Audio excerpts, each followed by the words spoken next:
Day, ma'am and sir. My name is Marisa Soryumiano. I am 40 years old from Philippines.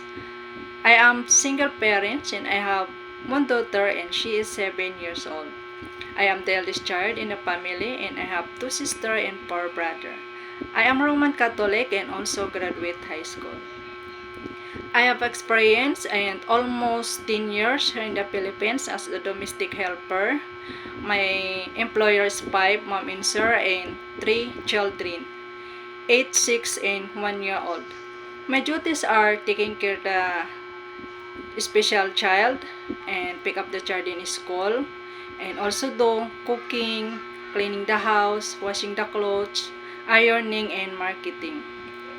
My second employer is here in the Philippines as a domestic helper from 2014 until 2024. My employer is Chinese family, mom and sir, and 3 children, 11 and 8 years old and 2 months old baby. My duties are taking care of the newborn baby and also do basic cooking in Chinese food, ironing, washing the clothes, clean the house, marketing, and many more. For my future employers, mom and sir, please choose me as a domestic helper.